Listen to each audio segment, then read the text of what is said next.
Hi, here is a quick video on how to use the Visual Studio Code Debugger with Odoo. You can use it with any kind of Python code, but here I'm just demonstrating it with Odoo. So let's just show you the command I'm using to launch the Odoo server. This is this one. For creating this connection between Odoo and the Visual Studio Code Debugger, I will need ptvsd. So just pip3 install ptvsd, and there we go. I already have it installed, as you can see. So now let's bring, oops, not this command. Let's start an Odoo server. So this is the command to start my Odoo server. The only thing I have to do to connect it is to launch the server of Visual Studio Code Debugger. So look at here. I select ptvsd here. I set the host to be localhost and then the port to be 5678. This is the default port of the configuration.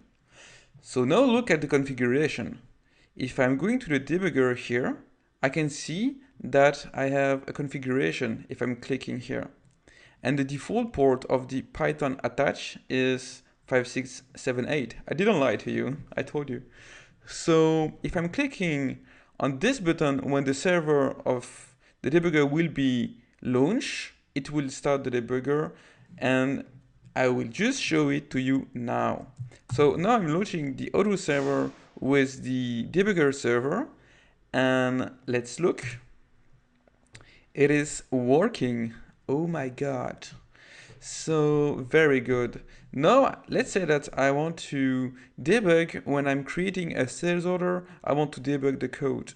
So look at here. I'm creating a new quotation. This is sample data. And once I will click on save, it should run the debugger. But look, I forgot to select the attach, and then I click boom. And so now the server is listening to the one I have been launching here. And now if I save, boom, you see, I'm in the debugger now. This is amazing. And so as any debugger, you have your variable here. You can watch variable. You can have your call stack. You can click and move between your files. You can click to remove the breakpoints and whatever. You have the control over here to, let's say, step into it and everything else. So the very nice thing with VSCode is that I can just over a value and I can see directly and interact with the object itself. So it's very great feature. And here, if I'm moving from the stack, it changes the variable, and this is all good. So that's only thing I wanted to show you. I hope you enjoyed this video, and see you next time.